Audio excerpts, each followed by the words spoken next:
వి gold trusted gold buyers తాకట్టులో ఉన్న బంగారాన్ని విడిపించి ఈ రోజు ఉన్న మార్కెట్ ధరకే కొనబడును. మరిన్ని వివరాలకు సంప్రదించండి 7771077720.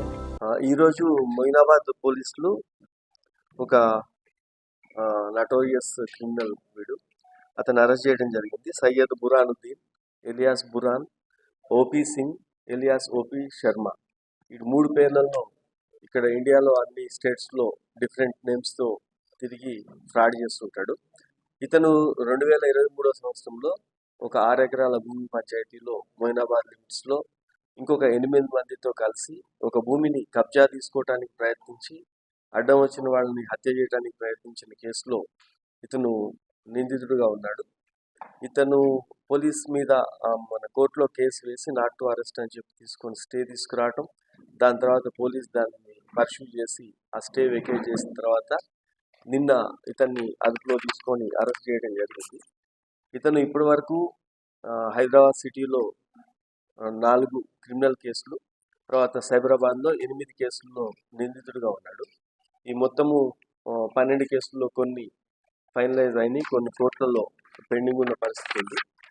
ఇతను ఎంఓ ఏంటంటే ఈ చీటింగ్లో ఇతను దిట్ట కాబట్టి చాలామంది ఫేమస్ లీడర్స్తో సెలబ్రిటీస్తో ఫొటోస్ తీసుకొని జనరల్ అకేషన్స్లో అందరికీ కూడా వాళ్ళందరూ నాకు చాలా దగ్గర అనే ఉద్దేశాన్ని క్రియేట్ చేసి పెద్ద పెద్ద ఇష్యూస్లో అంటే సిబిఐ కానీ, ఈడీ కానీ, ఏసీబీ కానీ ఇటువంటి ఏదన్నా మేజర్లీ సెంట్రల్ ఏజెన్సీస్ని లో ఏదైతే కేసెస్ పెండింగ్ ఉంటాయో వాళ్ళకి నేను చేయించి పెడతాను అని చెప్పి కాంట్రాక్ట్లు ఇప్పిస్తానని చెప్పి మోసం చేయడం జరుగుతూ ఉంది. ఇతను ఒకసారి జార్ఖండ్ అక్కడికి ఢిల్లీ నుంచి ఫోన్ చేయించుకోవడంలో మేనేజ్ చేసి జార్ఖండ్ వెళ్ళి స్టేట్ గెస్ట్ హౌస్లో ఉండి అక్కడ సీఎంఓతో నేను అక్కడ మైనింగ్ కాంట్రాక్ట్ ఇప్పిస్తానని చెప్పి పైరు చేసే క్రమంలో అది తప్పు అని చెప్పి తెలుసుకొని అక్కడ రాహుల్ గాంధీ పిఏ అని చెప్పుకున్నాడు ఇతను ఆ సీఎంఓలో. వాళ్ళు ఎంక్వైరీ చేసుకున్న తర్వాత జార్ఖండ్ పోలీసులు అక్కడ అరెస్ట్ చేయడం జరిగింది. దాన్ని మళ్ళీ ఇతను హైకోర్టులో ఛాలెంజ్ చేయడము అది ఇప్పుడు నడుస్తూ ఉంటుంది. అలానే ఒక ఐఏఎస్ ఆఫీసర్ మీద సిబిఐ ఎంక్వైరీ జరుగుతున్న ప్రాసెస్లో ఇతను నేను పిఎంఓలో పనిచేస్తాను ప్రైమ్ మినిస్టర్ ఆఫీస్లో, ఆ కేసులోంచి నేను బయటేస్తానని చెప్పి అతని దగ్గరికి వెళ్ళి 1.5 crores తీసుకొని ఒక సెటప్ క్రియేట్ చేసి ఆ చీట్ చేసే క్రమంలో సిబిఐ నోటీస్ చేసి ఇతను సిబిఐ కూడా అరెస్ట్ చేయడం జరిగింది. దాంట్లో 2 క్లైమెంట్స్ ఉంటారు.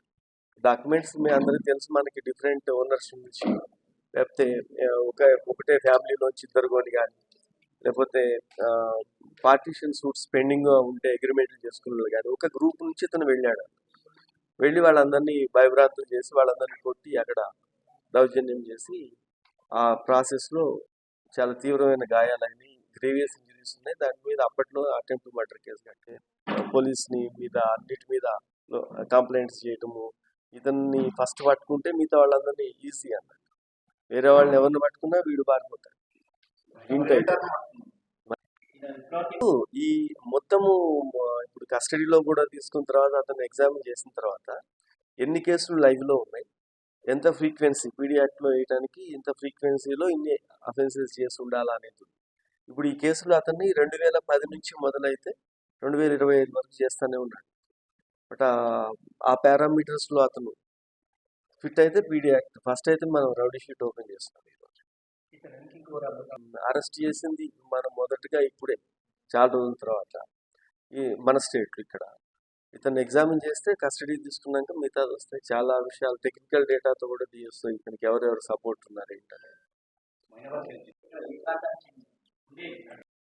ఇతను మన బంజారాహిల్స్లో ఉంటాడు బురానుద్దీన్. తర్వాత అతనికి హైదర్ షా కోర్టులో మన ఏరియాలో నార్సింగి లిమిట్స్లో కూడా ఒక ఇల్లు ఉంది. ఒక ఫ్లాట్ ఇతనికి సంబంధించిన దాంట్లోనే మనకి లాస్ట్ ఒక couple of months back Nigerians ఒక కొకైన్ పట్టుకోవడం జరిగింది, గ్యాంగ్ను పట్టుకున్నాం. ఆ ఫ్లాట్ కూడా ఇతంది. ఆ తర్వాత మన సుల్తాన్ పల్లి ఉంది మన శంషాబాద్ హిల్స్లో, అక్కడ కూడా ఒక ఫామ్ హౌస్ ఉంటుంది. ఈ 3 ప్లేస్లు ఉంటాయి. ఢిల్లీలో ఎక్కువ ఉంటుంటాడు ఇతను ఈ పైరువీలు చేస్తామని చెప్పుకుంటూ. ఈ రాత్రి కూడా ఇతను 3 నెలల నుంచి మన నుంచి ఎస్కేప్ అవుతూ ఆ ఫ్లాట్లో అప్పుడు కేసు అయిన తర్వాత అది ఖాళీగా ఉంటుంది. బయట నుంచి లాక్ చేసి పెట్టేసి ఉంచి ఇతను లేడు ఇక్కడ, ఢిల్లీలోనే వేరే స్టేట్లోనే ఉంటున్నాడని భ్రమలు కల్పించుకుంటూ వచ్చి ఆ ఫ్లాట్లో ఎవరు లేని దగ్గర బాత్రూంలో ఉంటే పట్టుకొని వచ్చారు. దగ్గర హైదరాబాద్లో ఒక టాప్ ఇండస్ట్రీ ఒక ఎంటర్ప్రెన్యూర్కి నోటీసులు పంపించి ఈడీ నోటీసులు వచ్చినాయి, ఆ ఈడీ వాళ్ళని నేనే మేనేజ్ చేసి పెడతానని అతను తీసుకొని ఢిల్లీ వెళ్ళి ఒక పెద్ద హోటల్లో కూర్చోబెట్టి కోట్లు సూట్స్ అన్నీ వేసుకొని టైస్ కట్టుకున్న వ్యక్తులను తెచ్చి వీళ్ళే ఈడీ ఆఫీసర్స్ అని చెప్పి ఒక షో చేసే క్రమంలో అనుమానంతో మళ్ళీ ఇక్కడ కంప్లైంట్ ఇస్తే అప్పుడు అతన్ని అరెస్ట్ చేయడం జరిగింది. ఇట్లా అన్ని సెంట్రల్ ఏజెన్సీస్ని అడ్డం పెట్టుకొని అతని దగ్గర ఉన్న కాంటాక్ట్స్ లేకపోయినా కాంటాక్ట్స్ ఉన్నాయని పొలిటీషియన్స్ని బదనాం చేస్తూ పబ్లిక్ ఫిగర్ ఉన్న పబ్లిక్ లీడర్స్ని బదనాం చేస్తూ ఇతను కాలం గడిపి చాలా మందిని మోసం చేయడం జరిగింది.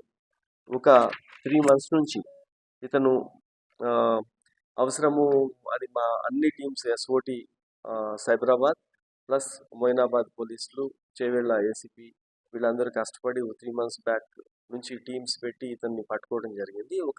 ఇతని ఆధీనంలో ఇప్పుడు ఒక బెంచ్ కార్ ఒకటి స్వాధీనం చేసుకోవడం జరిగింది. ఆ 307 కేసులో వాడినందుకు ఇతని దగ్గర కొన్ని మిగతా అన్ని కూడా అతను ఇంకా మిగతా విషయాలు అతనికి వేరే స్టేట్స్లో ఇతని ఇన్వాల్వ్మెంట్ ఇతను పోలీస్ కస్టడీ తీసుకొని విచారణ చేసి మొత్తం కూడా పబ్లిక్లో పెట్టడం జరుగుతూ ఉంటుంది. ఇతని మీద ఇన్ని కేసులు ఉన్నాయి. ఇప్పుడు ఇతని మీద మన మొయినాబాద్ పోలీస్ స్టేషన్లో రౌడీ షీట్ కూడా ఓపెన్ చేయడం జరుగుతుంది. మరిన్ని వీడియోస్ కోసం ఛానల్ ని సబ్స్క్రైబ్ చేయండి. లేటెస్ట్ అప్డేట్స్ కోసం వాట్సాప్ ఛానల్ ని ఫాలో అవ్వండి. ఆ లింక్ డిస్క్రిప్షన్ లో ఉంది.